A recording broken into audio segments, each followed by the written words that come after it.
Hello বন্ধুরা, সবাই কেমন আছো? আশা করি সবাই ভালো আছো।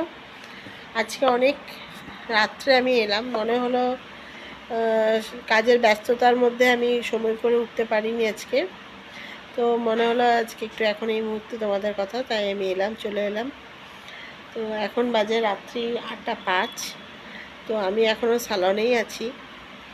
তো বেরোবো, মায়ের বাড়ি যাব একটু, কারণ মায়ের ওখান থেকে আমি যে দুধ নিই তোমরা তো সবাই জানো, বাবা এনে দেয় খাটাল থেকে। তো ওখান থেকে আমি কালেক্ট করি।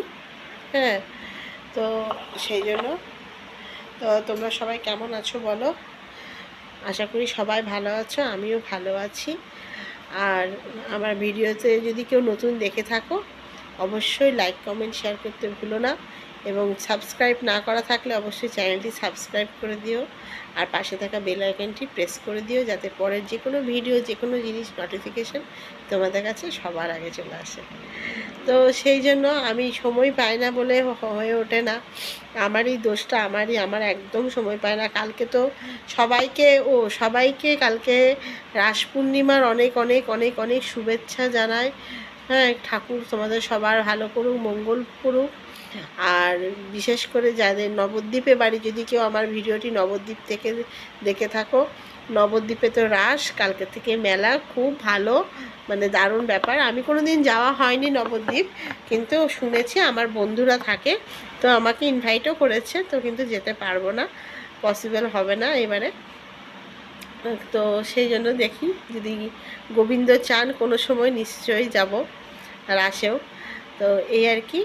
আর কালকে যেহেতু রাস পূর্ণিমা, সেজন্য তোমরা সবাই জানো আমি সত্যনারায়ণ দিই নিজে নিজে, মানে আমার বাড়ি।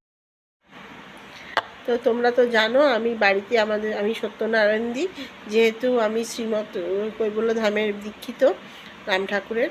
তো আমি প্রত্যেক পূর্ণিমাতে দিই। তো কালকেও যেহেতু ভোর 5টা বাজতে লাগছে, সারাদিন পূর্ণিমা থাকবে, খুব ভালো দিন কালকে, এবং রাত্রির মধ্যে ছেড়ে যাবে। তো কালকে সকালে পুজো দিয়ে উঠে আবার আমাকে সালনে কাল আসতে হবে। ইদানিং আমি সকালবেলা খুলছি না, কারণ সেইভাবে, কিন্তু কালকে খুলতে হবে, কারণ পরশুদিনকে যে স্মুথনিংটা হয়েছে, হেয়ারে একটা স্মুথনিং ছিল পরশুদিন, সেই জন্য কালকে ওয়াশ আছে তার। আর 2-4টে কাস্টমার ফোন করেছিল, আগের থেকে অ্যাপয়েন্টমেন্ট নিয়ে রেখেছে, সেজন্য আসবে। আর যেটা বলার ছিল, যেদিনকে আমি যে স্মুথনিংটা করেছি, তারপরে যেহেতু আমার হেল্পিং হ্যান্ড নেই, একাই এখন করি, হাতে এত ব্যথা, হ্যাঁ, মানে কাঁধ থেকে শুরু করে প্রচণ্ড ব্যথা, পেন। তোমরা যারা এই প্রফেশনের সাথে যারা যুক্ত পার্লারে, তারা তো জানো, স্মুথনিং, স্ট্রেটনিং, বোটক্স যেটাই বলো, বিশেষ করে স্মুথনিংটা, রিবন্ডিং, এগুলো করতে অনেক কষ্টকর একা হাতে। তো যাই হোক, সেই জন্য তো এখন এই যাব, গিয়ে আর ঠান্ডাও পড়ে গেছে। তোমাদের ওখানে কেমন শীত করছে বলতে পারবো না। আমার এখন অবশ্য টেবিল ফ্যান চলছে ওপরে, হ্যাঁ, এসি চালাইনি, এসি বন্ধ। আর সোয়েটার আছে, সোয়েটার পরে যাব, গাড়িতে গেলে তো সোয়েটার লাগবেই। এই আর কি। ভিডিও এখন খুব বড় করে আমি লেন্দি ভিডিও দিতে পারছি না, চেষ্টা করব দেওয়ার। হ্যাঁ, তো চলো বন্ধুরা, সবাই ভালো থেকো, সবাই সুস্থ থেকো, এবং আমার পাশে অবশ্যই থেকো, যাতে আমি একটু এগিয়ে যেতে পারি, একটু হেল্প করো।